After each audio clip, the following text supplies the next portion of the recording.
Welcome to podcast episode 190, the Brain Software Podcast. Today is going to be awesome. We're talking all about age regression, regression to cause, answering a bunch of questions about this awesome and important hypnotic intervention. Stay tuned.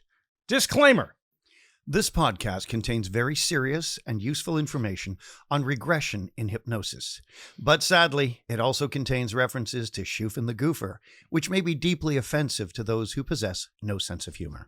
All right, welcome to episode 190, Brain Software, with me, Chris Thompson, and this man here, Mike Mandel. We're going to have an amazing time talking to you today about the power of regression to cause, or age regression in hypnosis, as it's often called. So stay tuned and enjoy.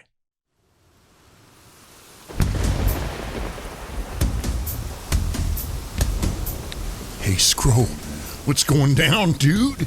It's me, man, Dave Ambrose.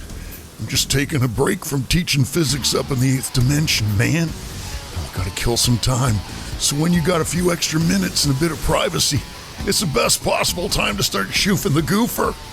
But before you ask me anything about that, I got a question for you. Whatever happened to those quiet, tranquil, relaxing afternoons spent shoofing the goofer? These are days of victory. So join me in welcoming to Goofer Shoofer Central, a man who cannot skate to save his own life. The king of big picture thinking, and our own resident wizard, who's even smarter and funnier than Greta Thunberg, and the coolest 68-year-old man in the world, Mike Mandel. Yes! So you can't skate to save a life. No, to save my own life. But you could probably use a skate to save your own life. I could use a skate to kill someone if I had to. I'd just take it off. The blade would be good, man. Words like that on this podcast. What? You know, is kill. I'm talking about if we're playing Monopoly or something. Oh, like yeah. Just hypothetically. To so now let's get on with this. We've got a topic today, which is a great one, all about regression, and we mean regression to cause. Mm-hmm. And let's get our think tank words, Chris, and let's get rocking in the rooter with this thing. All right. And we will not spend too much time shoofing the goofer. No, go for it. We will get right on with this content. So, think tank words of the day, which are designed to inspire some out-of-the-box thinking and some connection. That's right. And just to see where it fits in with the content. So we've got the first word. We'll make sure these get thrown onto the screen here. Yeah. Shudder. Second word. Shudder. Second word is scheme. Scheme. Some people say scheme, but that would be incorrect. It would be. Scheme. And the third word is redemption. Some say Reddington. That would be correct. Redemption song? So we have shudder, scheme, and redemption. When I think of shudder, I think of some sort of revulsion. Someone tells you like how they were, fastening some sort of folio together and inadvertently stapled their testicles. Oh! So that, it's a shudder, right? It's that kind of thing. What do you get from shudder? Shudder. Well, immediately my brain went to shutter, like the two T's instead of the two D's. Shutter, but different word. Okay. But same kind of idea, shudder. Well, if you're thinking in regression hypnosis, it's like there's past events that are shuttered. And when we take the person back, we can free the person by opening the shutter so they no longer shudder. Yes. When they think of the event. That's a good one. What about scheme? How do you get... So scheme makes me... Usually the word I think of it in a negative context. Like, yeah. Scheme is a scheme to do something bad, as opposed to a scheme to go out and build an awesome freaking life, which is what this podcast is all about. Right. So, but basically, a scheme would simply be a plan. It's a different way of saying plan. I wonder if it is related to the word schema. It may very well be. Maybe. I'm going to have to check the Greek or Latin in this later. What about redemption, Chris? I think of Bob Marley. Redemption is being set free. It's like Bob Marley. Yeah. We're talking about that. We're talking about...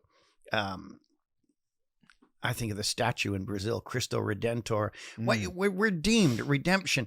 We give people a chance to redeem themselves when they make a serious mistake, right? So I think in regression therapy, I give you that chance all the time. Shut up. You take someone back to an event and they can be redeemed from the mistakes they've made by rewriting them. Or the mistakes that somebody else made, because a lot of the times when we're doing age regression, we are helping someone overcome a trauma. Something that happened to them. Something happened to them. They were the victim in this case. And so they need to redeem themselves from the horrible outcome Yes. Basically get set free, be let out of jail of the negative emotions. Oh, that's nice. We're back to Monopoly. Mhm. Get out of There we jail go. free card. You know, I had a copy. I had an exact copy of something called the CIA Get Out of Jail Free Card. And it was what was used in Vietnam. And it said the bearer of this card, you know, he's acting under the instructions of the President of the United States. Do not question him. Do not detain him. He's allowed to carry unusual weapons. I lost it. It was just so freaking cool. I think I bought it from Soldier of Fortune magazine. That's I never got hilarious. to use it. Now, what is regression therapy, Chris? Well, that's a really good question, Mike. I Thank was you, hoping Chris. I would ask you that question. Go You ahead. would talk about it. But what is regression therapy, Mike? Regression to cause is one of the most powerful hypnotic techniques we can use. Now, although Bernheim and Lebo worked exclusively with direct suggestion in hypnosis, DSIH, the I being small, lowercase, they were giving direct suggestions and getting great results even with medical problems. But regression to cause, we like the metaphor, you can use direct suggestion when you have an ongoing problem. But if there's a piece of shrapnel stuck in a wound, you don't want to put sutures on top of it and leave it in the wound. You want to get to cause, open that wound, take the shrapnel out, and then it can heal. And that's Right. kind of what regression to cause is like. So basically, somebody has shrapnel stuck in their arm, let's say. Yeah. It's been there for a long time. The skin's grown over. It's still irritating. Yeah. And when they bump their arm, it hurts like hell. So you've might got be to taking get the in there, metaphor too take far, it but- out, sew it up, let them heal, and Dust their arm them is off, normal again. Send them home. Yeah, Okay, thanks, Horace Gracie. No, we said the same thing at the same time. That was way Amazing! back. That was back when he did his comeback fight against, was it Matt Hughes? It was a terrible fight. I And think he was what injured. are you going to do? He was injured. Yeah, he got hurt for That- sure. no, And he's he injured said, when I'm he gonna came in. It was his choke back. him out, dust him off, help him up, send him home. Yeah. Didn't that's work right. out for him Not that so way, much. unfortunately, because Matt Hughes had some pretty good jiu-jitsu Now, skills. where did regression, well, great wrestling skills, where did regression therapy originate? Really, we can trace this to Freud in a way because he was the first one to write about the affect bridge. The affect bridge is, and Freud said, if we find the negative emotions and follow them back to cause, what happens is the symptomology typically disappears. Okay. Now, he was working without hypnosis because everybody who is a hypnotist, or at least has heard us teach, knows Freud was a crap hypnotist. And that's a technical term. He wasn't good at this stuff, but Breuer in his town was. But Freud found the affect bridge. He found that you could use the negative emotions and take them right back to the first time you felt them. Of course, hypnosis makes that easy. It's kind of an interesting Pause thing for to coffee. consider for anyone who is listening here who isn't a hypnotist and doesn't necessarily want to learn hypnosis. Usually maybe you're listening to our podcast for the personal growth stuff or just the wacky, zany humor. But outside of the context of hypnosis, so you're saying Freud was using the affect bridge maybe in a conscious format. Like, well, when do you remember the first time feeling Right. this way or whatever? Just normal discussion. And he might have gotten a trance just from the reverie of discussing this. Well, you get in trance automatic all the time. Wide awake now. Right? Just Did you by say automatical? Automatic all the time, Okay. I said. I thought it was that you're huge you're infraction. going to get a trance simply by, well, asking questions about some past experience that involved emotions. You're Trance gonna occurs revivify, naturally in therapeutic settings all the time. They're not necessarily the trances you want, and unskilled therapists will not utilize those trances, and that will be problematic as well. So arguably, if you ask enough interesting questions, the person will go into trance automatically because it's a natural process without being Right. a so-called hypnotist. Sure, And and you if- may uncover that. We'll get to it, but the initial sensitizing event and it'll a new light will be shone on the situation Or shed upon whatever. it. Yeah. Yeah. Now that's interesting. Notice I actually stopped in the middle of a sentence in my new way of not talking over you. I'm not sure this is going to actually work out. We'll find out. But, I'll practice it too. See, I stopped then as well. Brilliant. So where did it originate? The term affect bridge comes from Freud. The question people ask, I've had someone say, hey, it can't be a common thought, but someone said to me, so if you regress someone to cause, are they actually going back in time? Oh yeah. We don't have time machines, guys. Yeah, they don't need CERN. You know, you got to just hypnotize someone. You got a freaking time tunnel. Hypnosis is great. It's not magic. Well, I think hypnosis has is some magical, magical yeah. elements, but it's great. But It's not a flux capacitor. It is my goodness, no, it isn't, Chris. It does not cause Nor is time it a travel. large hadron collider. But what it is a means. Hypnosis is a tool. And they don't actually go back in time. But remember, every memory is artificial. Every time we access a memory, we change it. We just did a video on that. I know. Yeah. And that's important for this because we're not treating an actual event in time. We are treating their perception of the event. That's a really good way of Thank thinking about you. it. So, and in fact, any kid these days who's messing around with, let's say, Snapchat filters, like we were doing at lunch the other day. Yes, you the were. app, right? You can change the way that your face is perceived. You can turn yourself into a pirate at Halloween or whatever it is. Yeah. These Snapchat filters are not real. They are altering your perception of what you see. You go, oh, that's me. Oh, cool. Okay. So it's not real. We're changing things that aren't necessarily real. The memory may be as close to perfect as possible of that past event, or it may be completely distorted. It doesn't matter. We're dealing with whatever the memory is perceived as. Good point. Perceived as is the key. And as a police trainer, I still do it occasionally. I haven't done much lately, but I was a police trainer for years, different police academies. And one of the things we talked about was interviewing what was that? No, just me getting a little. Oh, I thought you were trying to warn me. I'd be a lot more obvious. Give than it a that. red flag. No more of that. No more. Now listen, when I would teach, we talked about interviewing. There's things like the Reed method of interrogation, all these different things. And any police officer, male or female, will tell you that when you interview witnesses at the scene of a car accident or a crime, whatever, especially if you're getting a PGO spike, the brain is flashing because of shock, if you have 10 witnesses, you have 10 different stories as to what happened. That's a good point, right? Because if you're a police officer and you go and interview these different witnesses to say a crime or an event or whatever, you now have to piece together what you imagine to be the truth based on the 10 stories. Keyword and you is don't imagine. And you don't have the luxury of doing that with a hypnosis client Right. who only has their one perception. Brilliantly put. That's well put. So we're not dealing with actual events, but we are dealing. I got itchy eyebrows today, Chris. Oh, I know. Got some kind of freaking Demodex infection coming in. You know what it is? It's because my watch cap is wool. It's actual wool. So that's, I guess I'm itchy with wool. Now, the point is with these people who are going through regression, they're dealing with their own perception of an event, and that's where the healing takes place. Yeah. And a lot of it is going to work through abreaction, or at least releasing negative emotion through some means. Do you think hypnosis is essential, a hypnotic trance, for regression work? I think that if we take the Clark Hull quote, Trick anything question. that assumes trance causes trance. Yeah, I'll have the red flag ready just in case you go off the rails. I think that we just talked about Freud, right? If you bring someone back through conversation, whatever, if you do a good job with intention, congruence, you're calibrating, they're going into trance in order to be I don't think that you can be in this regressed state that is associated into that past memory without being essentially in a trance. I'm so impressed by your answer. I put the red flag down, and I'm going to award you with this. I'm going to award you with this.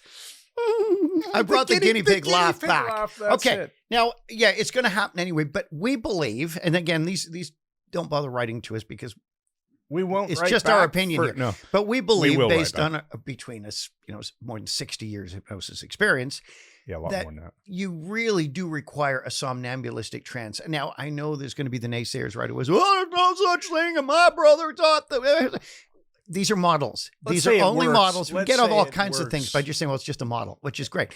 But it's the model that is somnambulistic trance, where we are able to get to these events that are not available to the conscious mind. That's what we think you need. I think that makes sense, that you're going to shoot for the goof. You're going to shoot the goofer. Yeah. You're going to shoot for a somnambulistic trance. Yeah. The closer you get to that, probably the more repeatable the results you will get, or the more bulletproof the results you will get in this situation. If you don't have, if we think of it as a spectrum, the so-called depth of trance, if they are deep-ish and you do a good job and they really want change, they're at threshold, etc., I still think you're going to get very good results. I think you will too. Yeah. We routinely go for a somnambulistic trance with our students because, as Jerry Kine, who I don't really quote very often, but he's right about this. It was, God bless him, he's gone, but the working state of hypnosis is somnambulism. Yeah. And that's definitely it's the a good case. point. A good time, I think, to recap that. So there's this model of depth of trance, right? And in conversational hypnosis, you're typically not getting a deep trance. You're getting a hypnoidal state. You're getting people to go inside and think about their issues, and you're using language, and it's presented as if it's a normal conversation, because it is. And so you get some trance. And then we have, was it Dave Ellman who said there's no such thing as a medium trance? Yeah, he didn't believe in the so medium we trance. call, there's the light trance, there's the medium trance. Well, and there's now hypnoidal, and now we have light the trance, yeah, medium trance. Yeah, you're going to get a hypnoidal and a light trance in conversational hypnosis. Generally, yeah. And then, things can go deeper. It can go off the rails, but it starts out that way. saying. Then you have the medium trance. Yeah. Then now you have the Thompson deep-ish trance. I've just inserted that and I'm kidding. I'm not actually doing He's that. treading But water here, and he's losing then you've the got your thread. deep trance. I'm right? going And then for the you've got red your flag for those Esdale of you state. listening. I think he got out of it, but you're right. All Regardless of this, notice I didn't say irregardless because that's not a word, but regardless of all of this, we aim for a deep trance because that streamlines the work. Yes. It gets the conscious mind's interference largely out of the way. What about abreaction? Is that important? Is it necessary? So if you're doing classical age regression, we should define what these terms even mean. Well, we will be. We've got all these discussion points coming up. Okay, I have an idea. Let's backpedal. Let's step all back. right, Not Chris. backpedal. Backpedal has a bad connotation, right? It does. Let's step back. Let's take a larger view. Yeah. Let's do a quick recap of what the process of an age regression or regression to cause session looks like. Just thumbnail edition, as you like to say. Yeah. And then we'll talk about abreaction. Okay, so we start with the client comes in, and I have this problem where I fell off my bike when I was a kid, and ever since I've been afraid to go on a bicycle. Well, let's go beyond that. Let's say someone has something they don't know the cause. Okay. Jerry Kine did a great demo on this years ago, and it was a guy who I think it was every time he saw someone wearing a tool belt, like a workman, he'd have panic attacks. Oh, and that he couldn't figure out why. The guy did not know, was not consciously available. When he is put in a deep trance, taken back through that feeling, which is the effect bridge, you get the person to enhance it, make it stronger. It shows them they have power over it, and it enables them to follow the feeling back to the very first time they had it. And with him, well, we'll talk about activating events in a second. With him, I believe it was he was in a bank that was robbed, and the policeman had a gun, like a sidearm, and it was all anchored to the fear of being in the bank that was being robbed. Got you. And okay. the policeman's gun mapped across to Looked the guy like wearing a the tool belt. Yeah, okay. yeah. So if he saw Tim the Tool Man later on down the road, Yeah, that was not like Cop Man, that was but like a Tool scary Man. Halloween costume. Yeah. Yeah.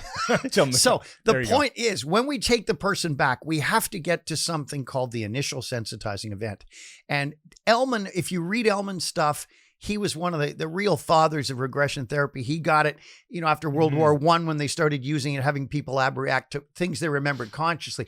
I was in the trench and my friend was killed, and they go back to that and they scream and freak out, which is abreaction, discharging negative emotion. Right. And they'd get better. But Ellman started regressing people to when it happened. And there's some talk now that despite Dave Ellman's brilliance, and we're good friends with his son and his daughter-in-law to this day, but Ellman seemed to sometimes get just to the activating event, not to the initial sensitizing event. Okay, so let's just make we'll sure. let you clarify those. Make sure because- that we follow the summary edition, thumbnail edition Go ahead. of regression. So Go ahead. we brought the client in. We're talking to them. What's the issue? The issue is I'm really afraid of when I see people in tool belts. I don't know why. Okay, so we're going to now put them into trance, deep in that trance, bring them through an affect bridge or a somatic bridge or whatever we're going to talk about next. Right. We're going to bring them to that initial time that they experienced this or felt this, and then we're going to so-called abreact, which is basically to let them discharge. Well, not quite. We're going to say to them, is this the very first time, or is there an even earlier one? I was skipping that because I'm presupposing Mistake. we've gotten to the first event.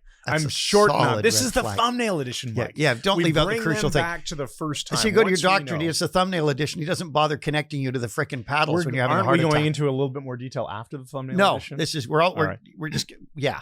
Yeah, there we go. Thank So, you. go ahead. Redemption. Flag down. Go ahead. Redemption. Okay, here we go. Bringing back those words. So once we bring them back to the initial sensitizing event, we are going to abreact, which means Discharge the negative crap, so that when they then live in their normal everyday life, they feel better about the situation. Once we abreact, then we're going to do something. We have a variety of tools here: repatterning, relearning, informed child, whatever it is. We're going to basically give them some ideas on how they can form a new memory about what this means to them that will allow them to live a better life when we bring them out. Right. And when I studied with a Swiss psychologist, Willem Lammers, years ago, he talked about the memory has to be made rational. He said that he believed that this was a right brain disturbance, the negative emotions. And when it became rational, the electrical charge in your brain, the information would actually move to front left brain to prefrontal cortex on the left side. And he said, when something becomes rational, here's the thing, all of these phobias, anxieties, and so on with these events in the past are a time distortion, because we are reacting to an event that is long over as though it's still happening. Yeah. It is not rational in the context of our lives, which is always in the hippocampus of the brain. So he said, when it is rationalized, it drops into the hippocampus out of the right brain and is given a context in our life now. And stop screwing up your life. It's your redemption. I like that. Yes, There's kind of it's our gesture for when things interconnect. Did you say gesture? Gesture. I thought you actually thought it was pronounced like a. But if I said G, what would gesture mean? Like, that's really weird. I can't A guess. gesture is a gesture that you make to your guest. I guess you're wasting more time. So the key is here. Chris is right, and we're discharging the negative emotion. We're going to give them some positive suggestions, which is making it rational. That was then. You've overcome that, or we create, as Chris also said, a parallel memory. So if you have two memories, remember I've said before I was horrendously bullied. I took all the memories, went into trance, and made a parallel memory where instead of being a little boy beaten up by a bunch of frickin' idiots and jerks, I went back as the little boy in most of these, but some as an adult male. And with the British Jiu-Jitsu skills, went back and with the little kid, neck crank them, break their wrists, like blind them, all these cool things when you're a little kid. And then I have parallel memories. So guess what happens? When you have the two memories, your unconscious will tend to choose the one that is the resourceful one. Okay, this is really interesting because Thanks. let's make sure we're keeping the thread somewhat intact. Well, we are. Here. So we've got the idea of, okay, you need deep trance and somnambulism and medium and deepish and all that stuff we talked about. Then we talked about the regression itself and using the affect bridge to get to the initial, get there. which I don't think we're going to have time to get into the details on how you do that here. We have a video series actually going out on YouTube about this, so we'll make sure that the description, the show notes, we will link to that. We're going to make a YouTube playlist out of those videos, by the way. It's like 11 videos. It will be good. So you'll be able to get more detail there. So once you get to this initial sensitizing event, now you're going to have abreaction happen. The person will tend to get fairly emotional. There'll be Kleenex involved in a lot of these cases. There may be. And there doesn't have to be. And you're going to let the person react. You cannot imagine my restraint. Yeah, I know. Do you want to speak about what happens if you don't abreact? Because the reason I'm bringing this up right now, Mike, is I think we need to shift gears very briefly into, is age regression or regression to cause necessary to fix these past problems, or are there other tools? Is it necessary to abreact someone so they're feeling a ton of emotion, or are there other more gentle approaches? That's a good point. Now, the three giants who in more recent times who've dealt with this, where I said Dave Ellman, obviously Gil Boyne. Gil Boyne did phenomenal work, and he always used an instant induction. He really combined Gestalt therapy with regression therapy. Charles Tebbett studied with Boyne. And in his book, Miracles on Demand, he says, the hypnotic wizardry of Gil Boyne. But that's kind of the only nod that he gives to Gil Boyne, and it's all his stuff. And it kind of annoyed me. And when I see the picture of Tebbets, it brings some things to mind that you know what I mean. Anyway, Tebbets did great work, and he taught Roy Hunter. And so there has been a good stream of people enlarging on this, but it took someone like Tad James, who took the basis of timeline from NLP, discovering that we store events geographically in space around us to make sense of them. And he created his own timeline therapy, which is a more in-depth trademark version. God bless Tad, he's not with us anymore. But I'm trained in both his practitioner and his master practitioner timeline. Did you do both those trainings? No, I have not. You shall. You will like them. Yeah, you have them. I'd love to I do have the training courses. So I have courses. not done Tad James timeline therapy trademarked training. Yeah. But it comes out of NLP Sure originally. it I'm does. very familiar, of course, with the NLP timelines, plural. So, this answers your question. So we don't need to abreact. We don't need to put the client through that, because with timeline, you can go to 15 minutes before the event happened and have the line below you, and you're seeing the event from above. So you're going to the event, let's say 15 minutes, half an hour beforehand, high above the timeline. And before the event stops you dropping into it and abreacting, it will still clear the event. I'm making the reverse gesture now for you, Mike. The reverse intersection or whatever. Here's why. I don't want anyone listening / watching to think that we're talking about hypnotic age regression, the standard stuff where you wouldn't do abreaction. We're talking about alternatives to the standard regression to cause. So let's finish up the regression to cause stuff. Make sure that's clear. When you're doing regression to cause, you do abreact. It is part of the process. But when you do it with timeline, you don't abreact. So we have to abreact. Does abreaction harm someone? No, not in the slightest. The only constraint with abreaction, if you're a therapist, is if the person begins to abreact, you have two alternatives. You either, if you don't feel competent and confident to deal with this, you have to shut the abreaction down right away by breaking state. Because you don't want to have someone half abreact. Right, because that will intensify it. So you shut it down right away by having them stand, move their arms, look back and forth, and you're giving them positive suggestions. That was then, you're clear, breathe.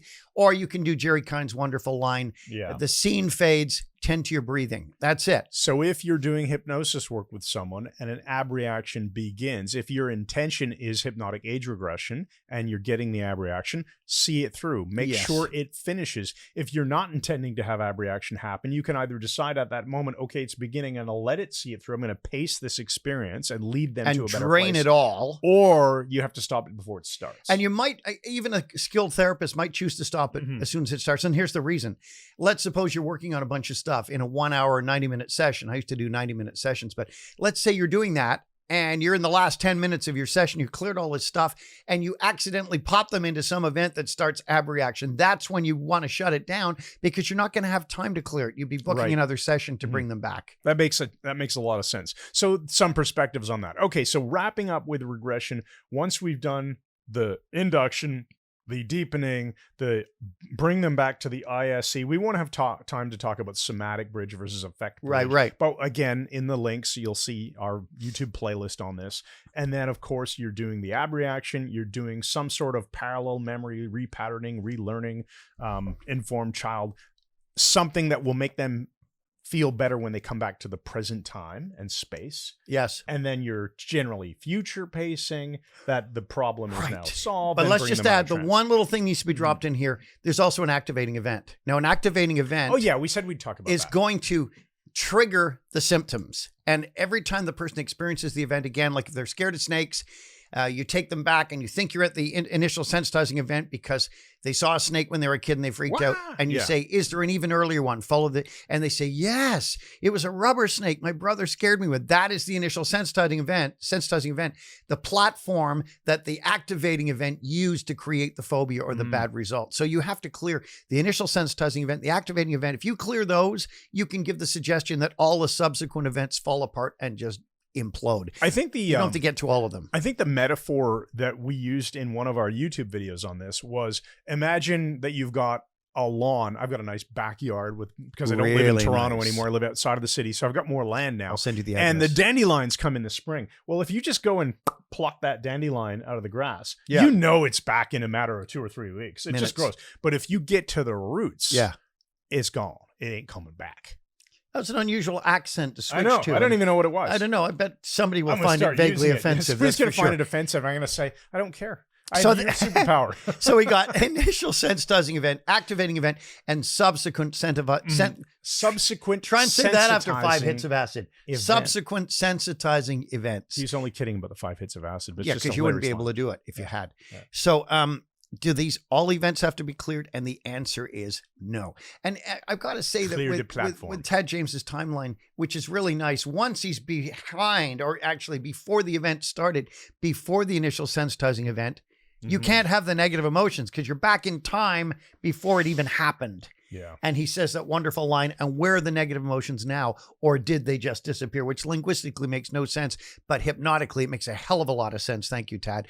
And you move forward to the present only as quickly as you let all the negative emotions from those events disappear, which it's a brilliant clearing. You really do thorough work is kind of one of our main points here. Do thorough work if you're a hypnotist. You know, that is the perfect time, Mike, to mention, here's our little commercial. Mike Mandel Hypnosis Academy. That's what we've been training hypnotists using an online hypnosis training program and live. But of course, we haven't taught live for a while now due to the whole global thing going on. Yeah. But the MMHA, the Mike Mandel Hypnosis Academy, has been running since June 2013. So it is now, as we record this, November 2021. We've been building it every single month. We've been adding content. Over 500 It started videos. off awesome, and it's now way more Uber awesome. awesome. We have thousands of members all around the world who've done our training, and the feedback is phenomenal. We really believe in a broad-based toolbox. The MMHA, you'll see a link in the description under this video or in the show notes. You can get a free trial to the MMHA. Right now, we're basically giving it away for 14 days for free. So you don't get billed. Anyway, you get in, test drive the whole thing. The reason I'm mentioning this is if you have an inkling, if you have an interest in hypnosis, we want you to understand that you should learn a broad range of tools. Now, that means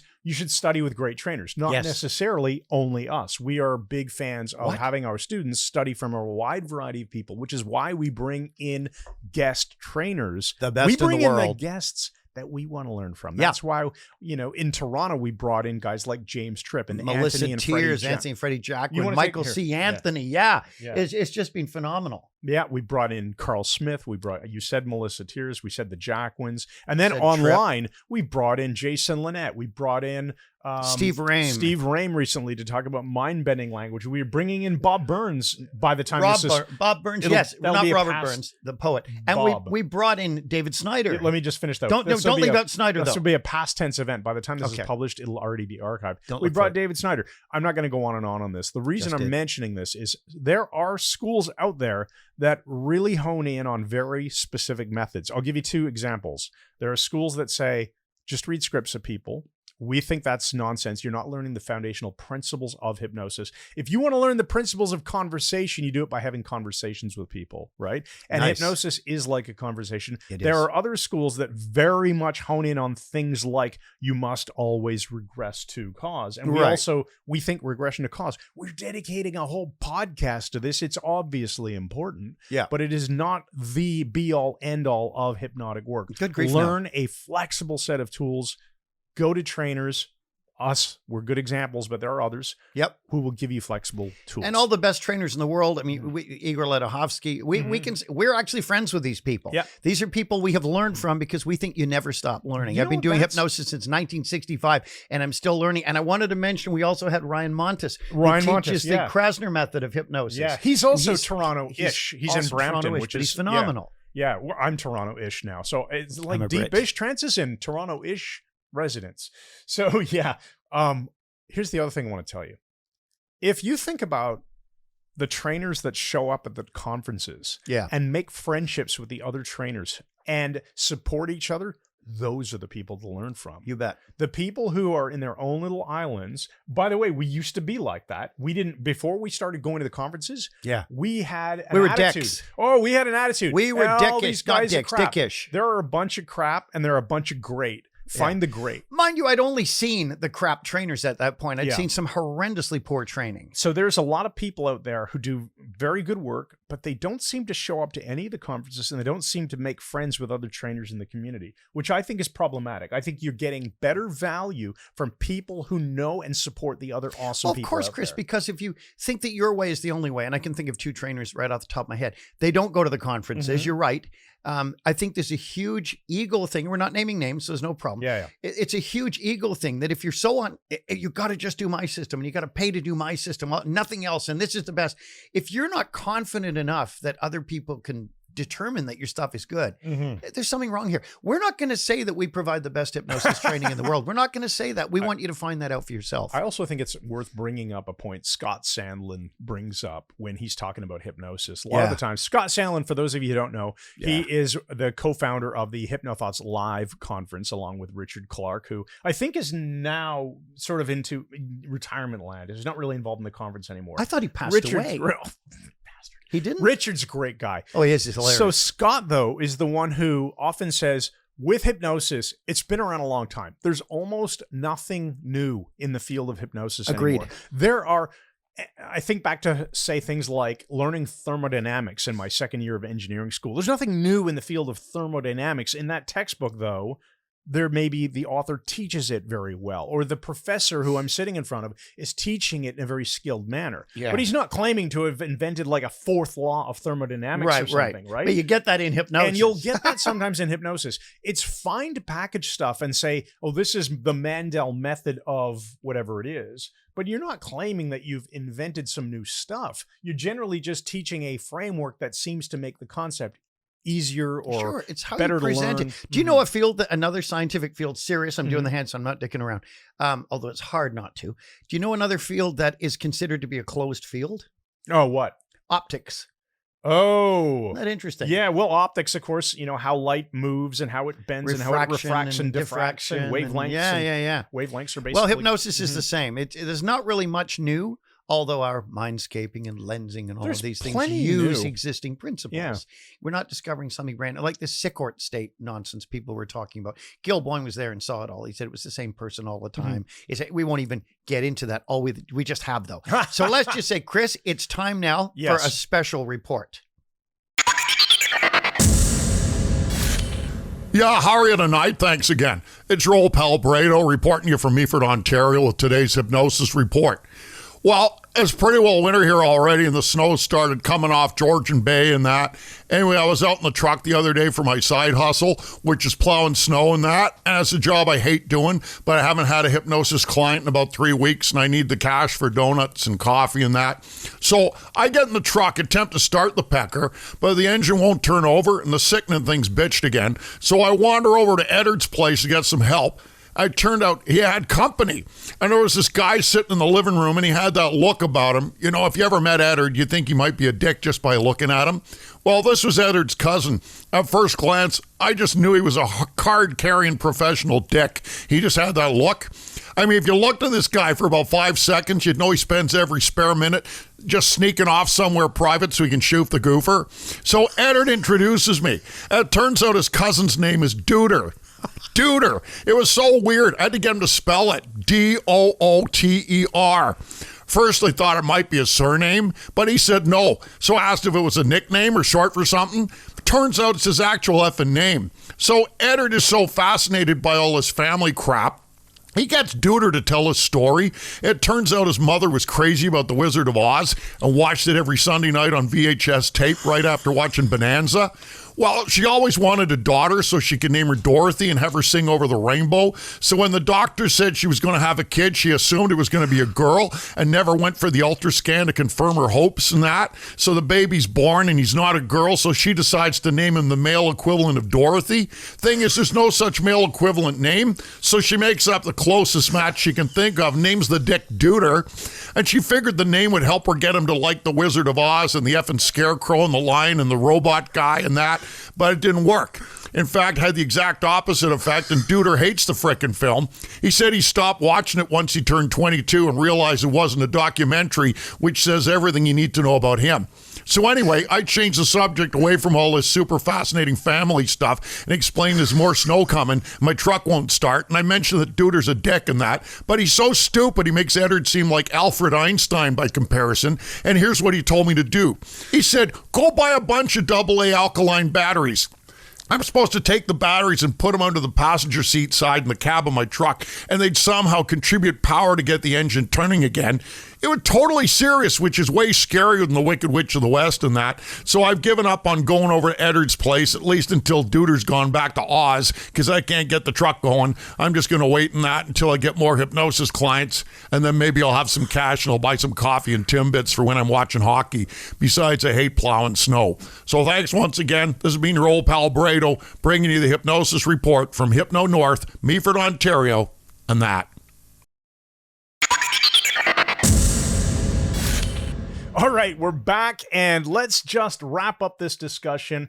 Mike, I think we need to talk about ego states and damaged invaded ego states. Ooh. And how this fits in with regression to cause, or how it fits in with other aspects of hypnosis too. And then we'll let you all get on with your day. Well, I think it's important, Chris. Remember, when we regress someone to cause, we have to keep them associated in the event. Right. And one of the ways we can tell this is if they're feeling it in their body, which is the affect bridge, taking them back to it, or they have the symptom, which is something totally different. But let's say they feel it in their body. That keeps, according to Gordon Emerson, the vaded ego state invaded by fear, anger, sadness, trauma. It keeps it executive. You have to treat the part of the brain, the part of the mind that is the injured part. So you don't want them going back saying, I think I can see myself in a car and go back to that first experience. What are you feeling right now? Well, I felt that it was, no, you want them saying, I see that. You say, be there now. What do you see? What do you feel? Be there in that moment. When they are in the moment in regression, that is what enables them to discharge the negative emotion. But again, Chris, interestingly, with Tad James's timeline therapy, they're doing it all dissociated, which is freaking brilliant. This really says, guys, that there are lots of therapies that work. I can think as well, when I studied with Willem Lammers and he taught us EFT and TFT and topless acupressure technique, all these different things, he said, you want to treat the first time they felt the bad emotion, the worst time they felt it, the most recent, and the hypothetical next time. So that's the future pacing in this that Chris alluded to earlier. If someone says, okay, I think I feel good now, you got to test your work. And you say, so next time you're golfing and a snake slithers across the green in front of you, what will happen? And you're calibrating. You're looking at them to see if you see any artifacts from the bad state that you looked at before. And if they go, no, it's nothing. I wouldn't feel anything. It's not a poisonous snake. It's not going to hurt me. I just let him go. Your work is done. You must future pace. You must check your work. That is a really good point. Check your work. Always be checking your work. And in fact, that comes back to core skills in hypnosis and in life and relationships called calibration, right? So if you're asking questions and, hey, how do you feel about going to that new Indian restaurant? And the person next to you goes, yeah, we could try it. Yeah, we could try it. Maybe they're not so interested. Anyway, these concepts, I love the idea that we can map across things in hypnosis to things in everyday life. Yeah. And so hopefully, if you're watching this and you're not a hypnosis student yet, you're still finding that there's nuggets of wisdom here that you can take back to your everyday. Join us in the waking Shizjig world universe. Yeah, Chris, right. We have an empowering question. Let's do it. So we're wrapping up the podcast with the empowering question for episode 100 and then the Meta 5. Freaking 190. Man. Ask yourself, as I review my life, how do I feel about the past? And what lessons are there to greatly improve the future? And if I'm a hypnotist, what will I do to apply the information in this podcast to my own practice and life? Excellent, Chris. That's right. I got a Meta 5 for you, and Meta 5 is one better than a Meta 4. This is about hair trauma. Hair trauma. Now, when I was young, I don't have any hair. You had now. Led Zeppelin hair. Sort of the Raymond Reddington look now, but I had Led Zeppelin, Jimmy Page hair. I mean, it cascaded over my shoulders. There's pictures on our website. And you'll notice, if you look, I had ringlets. Like, it was so curly. People thought I had a perm. No, I was always trying to straighten it. I remember that. Huge 80s hair, 70s hair. But that led to a lot of trauma because I could never get it right. And I would go to barbers to get it cut. And sometimes they'd cut it. I'd wind up looking like the Queen. Now, I don't mean the band Queen, Freddie Mercury. I mean, like, I'd look like Queen Elizabeth because it would be round and it just didn't work. I wanted it longer at the back. And the worst haircut I ever saw was the band Slade, their first album. Now, I like Slade as a band now. I hated them then purely because of the haircut that Dave Hill had. If you look at the album, Slade's first album, you'll see Dave Hill, or just Google him. Back then, his hair was the weirdest haircut I've ever seen in my life. The bangs were about a 1/4 inch long. Then it framed his face like a curtain, completely straight and blunt. And it looked very odd. And I thought, well, at least my hair isn't like that. So I went to Nick Pellegrino at the Prince Barbershop across from where I lived on Victoria Park to get my hair cut. And I gave him instructions on I wanted it long, and I'm describing with my hands. And I said, not like Slade. Of course, he hasn't got a clue what I'm talking about. And he goes, Slade. And I said, yeah, this guy, Dave Hill. It's really, I said, really short at the front here, like tiny bangs, and then completely straight. And he, oh, yeah. So he starts cutting my hair. And you can't make this stuff up. I'm in the chair and I'm dozing because it's a rainy afternoon, and he's cutting away. He's got the blow dryer going. They always blow dry your freaking hair there, straightening my ringlets. Look in the mirror, Chris. He's made me look exactly like Dave frickin' Hill. He thought I wanted that. I look like Slade. I didn't go out for about 3 months until my hair grew back. Don't make my hair like Slade. What do you mean? And I described it. That's how it happened. I like the band now. It's freaking hilarious. Thanks, everybody, for listening to Brain Software episode 190 with Mike Mandel and Chris Thompson. And I'd just like to say that when we started this podcast many years ago, I'm now older than Mike was then. Scary up. You I'm are kidding. not. No.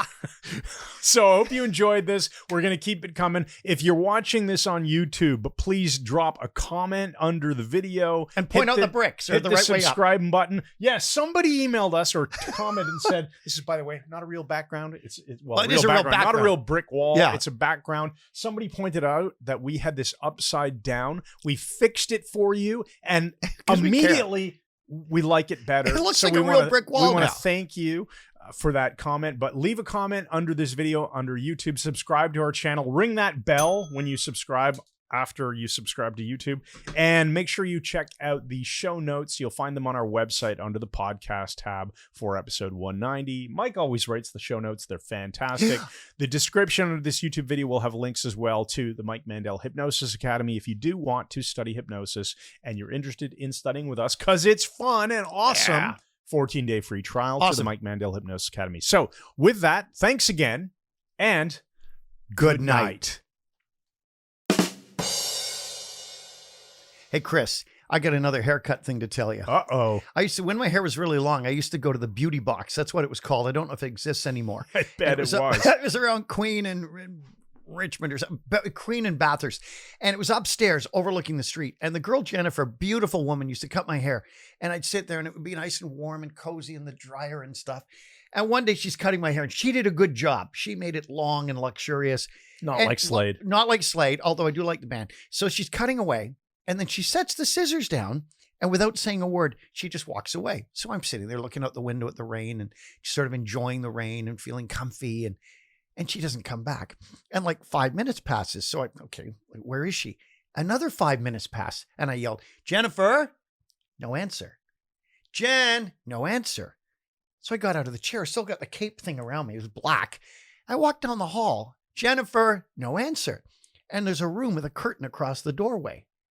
I pull the curtain back and she's in this room and she had her back to me and she had what looked like a tea towel used for drying dishes and there were all bits of hair stuck on it and she was raising it.